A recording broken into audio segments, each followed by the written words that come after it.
ಶಕುಂತಲಾ ಆಟಕ್ಕೆ ಬಿತ್ತು ಬ್ರೇಕ್. ಭೂಮಿ ಗೌತಮ್ ಗೆದ್ದಾಯಿತು. ಜಿ ಕನ್ನಡ ವಾಹಿನಿಯಲ್ಲಿ ಪ್ರಸಾರ ಕಾಣುತ್ತಿರುವ ಅಮೃತಧಾರೆ ರೋಚಕ ಟ್ವಿಸ್ಟ್ ಪಡೆದುಕೊಂಡಿದೆ. ಭೂಮಿಕಾ ಹಾಗೂ ಗೌತಮ್ ಈಗ ಒಂದು ಹೆಜ್ಜೆ ಮುಂದಿಟ್ಟಿದ್ದಾರೆ.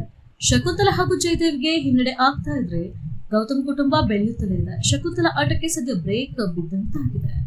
ಶಕುಂತಲಾ ಆಟಕ್ಕೆ ಬಿತ್ತು ಬ್ರೇಕ್. ಶಕುಂತಲಾ ಆಟಕ್ಕೆ ಬಂದಾಗ 3 ಕೋಟಿ ಹಣ ಪೆಂಡಿಂಗ್ ಇರುತ್ತೆ. ಅದನ್ನ ಪೇ ಮಾಡಲು ಶಕುಂತಲಾ ಬಳಿ ಹಣ ಇರುವುದಿಲ್ಲ.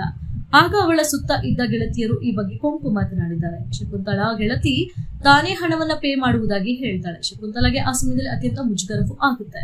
ಜಯದೇವ್ ಬಳಿ ಹಣ ಪಡೆದು ವಾಪಸ್ ಕೊಡುವುದಾಗಿ ಹೇಳ್ತಾಳೆ.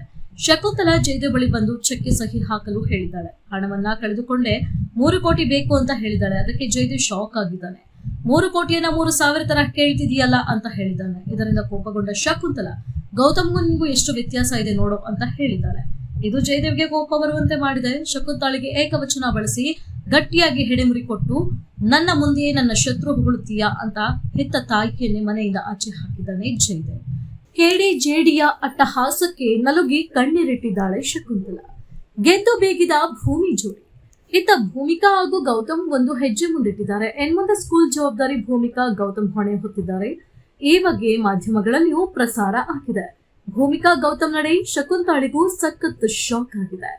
ಜಯದೇವ್ ಹೂಡಿಕೆ ಮಾಡಿರೋ ಆಸ್ತಿ ಟ್ರ್ಯಾಕ್ ಆಗಿ ಹಣವನ್ನ ಕಳೆದುಕೊಂಡಿದ್ದಾನೆ. ಸಾಲ ಕೊಟ್ಟವನು 48 ಗಂಟೆಗಳ ಒಳಗಾಗಿ ಹಣವನ್ನು ವಾಪಸ್ ಕೊಡಬೇಕು, ಇಲ್ಲದೆ ಹೋದ್ರೆ ಎಲ್ಲಾ ಪ್ರಾಪರ್ಟಿ ನನ್ನ ಹೆಸರಿಗೆ ಬರೆದುಕೊಳ್ಳುವೆ ಅಂತ ವಾರ್ನ್ ಕೂಡ ಮಾಡಿದ್ದಾನೆ. ಇದರಿಂದಾಗಿ ಜಯದೇವ್ ಕಂಗಲಾಗಿದ್ದಾನೆ.